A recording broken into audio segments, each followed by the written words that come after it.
ආයුබෝවන් යාළුවනේ ටේස්ටි කේක් බයි Shani YouTube channel එකට ඔයාලව ආදරයෙන් පිළිගන්නවා.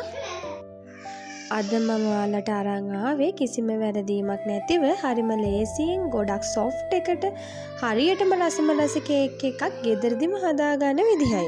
අපි හදන්නේ කිලෝ 1.5 කේක් එකක් පියවර 1 බටර් සහ සිහිනි එකතු කිරීම. මුලින්ම කාමර උෂ්ණත්වයේ තියෙන බටර් ග්‍රෑම් 400කට සීනි ග්‍රෑම් 400ක් එකතු කරලා ක්‍රීම් එකක් වෙනකන් හොඳින් බීට් කරගන්න.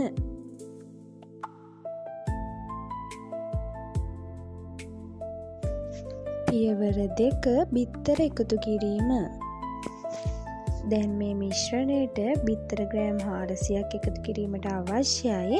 බිත්තර එක බැගින් එකතු කරමින් හොඳින් බීට් කරගන්න. ඒ අතරතුරේදීම වැනිලා තේ හැඳි 3ක්ද එකතු කරගන්න අමතක කරන්න එපා. මම නම් කලින් වැනිලා තේ හැඳි 3ක් බිත්තර එකටම එකතු කරලා තියාගත්තා. එතකොට ලේසි.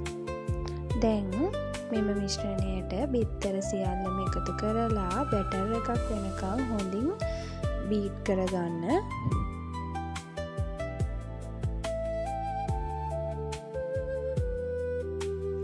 ඊළඟට හලාගත් පාන් පිටි ග්‍රෑම් 400ක් සහ බේකින් පවුඩර් තේ හැඳි 3මාරක් එකතු කර මේ මිශ්‍රණය ටික ටික එකතු කරමින් එකම අතකට පරිස්සමින් බීට් කරගන්න. හැන්දකින් එකම පැත්තකට කලවම් කරනවා නම් තමයි වඩාත්ම හොඳ. දැන් අපි මේ මිශ්‍රණයට ෆ්‍රෙෂ් මිල්ක් මේස හැඳි 6ක්ද එකතු කරලා හොඳින් බීට් කරගන්නවා එකම පැත්තකට.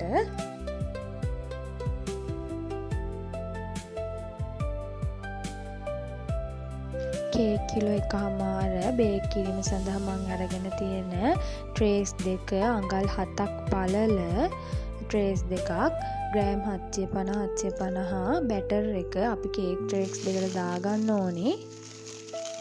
ඊළඟට අපි බලමු නිවැරදිව ඔයිල් පේපර්ස් කොහොමද ට්‍රේස් වලට දාගන්නේ කියලා. මම මේ දාන ආකාරයට නිවැරදිව ඔයාලා බේකින් පේපර්ස් ට්‍රේස් දෙකටම දාගන්න.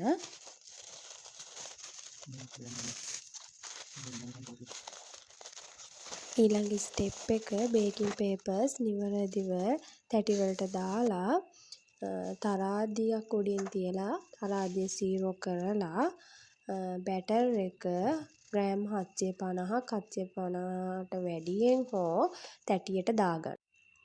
ඊළඟට ඔයාලා මට ඒක වීඩියෝ කරන්න බැරි වුණා. මේ කේක් තැටියට බැටර් එක දාලා මේසයක් මත තියලා එයා බබල්ස් යන්න පොඩ්ඩක් තට්ටුවක් දාන්න. දැන් ලෑස්ති කරගත් කේක් තැටිය මිශ්‍රණයට දාලා ඔක්කොම කරලා ඉවරයි. දැන් සෙල්සියස් අංශක 180ට විනාඩි 10ක් ප්‍රීහීට් කරලා අංශක 170ට විනාඩි 45ක් පැයක් වගේ හොඳින් බේක් කරගන්න.